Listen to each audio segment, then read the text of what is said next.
एक और सवाल भ्राता जी आता है सबके जहन में कि दादी इतनी नेचुरली सरल थी, इतनी तपस्या थी, उनके तन में भगवान आते थे, लेकिन फिर भी उनके शरीर को बहुत सारे कष्ट हुए, उन्होंने कैंसर का भी सामना किया, तो ऐसा क्यों हुआ? हाँ, देखिए प्रश्न तो उठना बिल्कुल नेचुरल सा है, क्योंकि हर बुद्धिमान व्यक्ति ये सोचेगा भगवान जिसके तन में बैठा हो उसको ये सब कष्ट क्यों?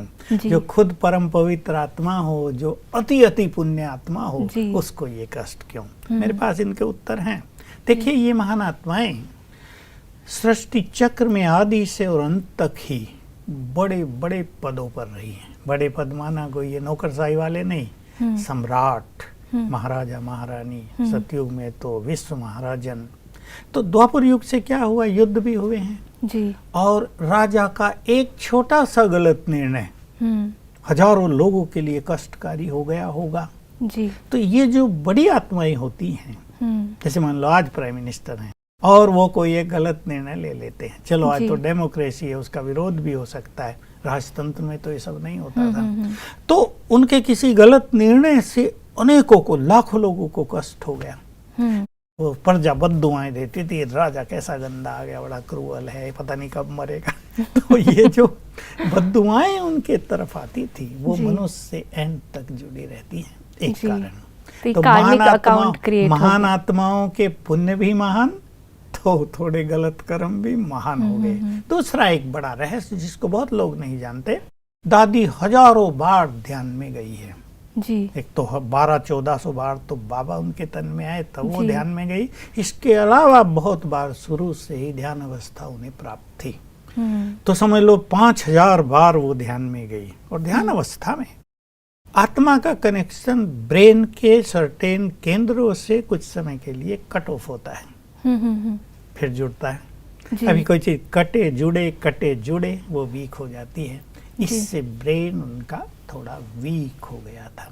और ब्रेन कंट्रोल्स ऑल बॉडी, चाहे वो स्वास्थ्य हो चाहे बीमारियां हो, सबके लिए जिम्मेदार ब्रेन ही होता है। हालांकि उनकी थिंकिंग तो सुंदर थी ही, थिंकिंग का कोई नेगेटिव असर नहीं हुआ, लेकिन क्योंकि ब्रेन वीक होता गया डे बाय डे, और फिर कलयुग का माहौल जिसमें आज अन्न पर, फलों पर, सब्जियों पर पेप्टिसाइड क्या क्या डाले जा रहे, वो हमारे पेट में जा रहा है, उससे भी बहुत बीमारियां बढ़ रही हैं जी।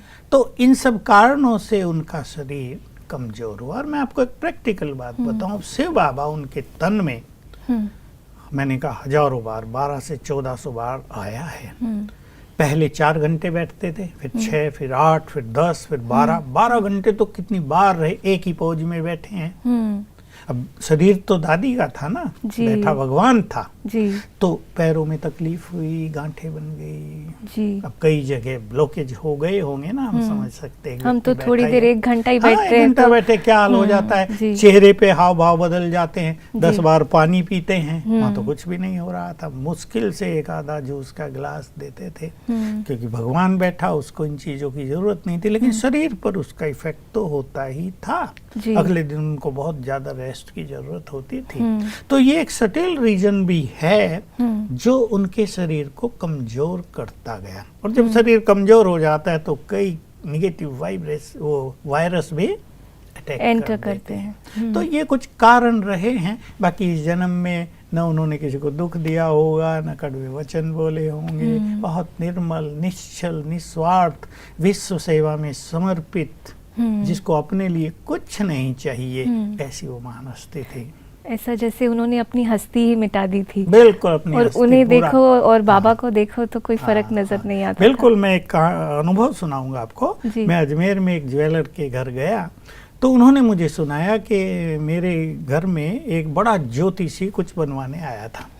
अब गुलजार दादी का ने अव्यक्त बाप दादा का फोटो वहाँ टंगा हुआ है, टंगा, हमने भी देखा। तो कहा वो उसे देख ही रहा था।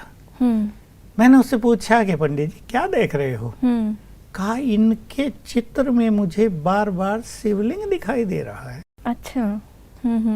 तब इन्होंने उसको रहस्य बताया कि शिव बाबा इनके तन में आते थे। ये फोटो भी उस समय का ही है जब वो आए हुए हैं, इसलिए आपको शिव नजर आ रहा है। तब तो यही होगा। उनके तन में रब दिखाई देता था, उनकी आंखों से भगवान हम सबको निहारता था और उनके तन में ही हमने अपने दिव्य नेत्रों से भगवान को देखा है। बिल्कुल, नो डाउट ये ग्रेट थिंग है। एक आखिरी प्रश्न मैं पूछना चाहूँगी कि अब जो समय आ गया है, अब हमें क्या पुरुषार्थ करना चाहिए, क्योंकि दादी है नहीं हमें गाइड करने के लिए।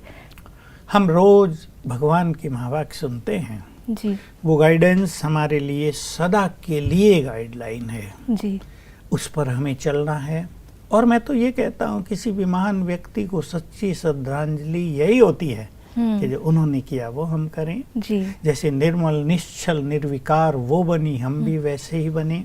जैसे उन्होंने भगवान के लिए डेडिकेट कर दिया अपने को, यानी मन को भी बुद्धि को भी तो शरीर को भी, वैसे ही हम भी करें। और जैसे वो योगिनी बनी हम भी महान योगी बने, तो इस संसार का जल्द ही कल्याण हो जाएगा।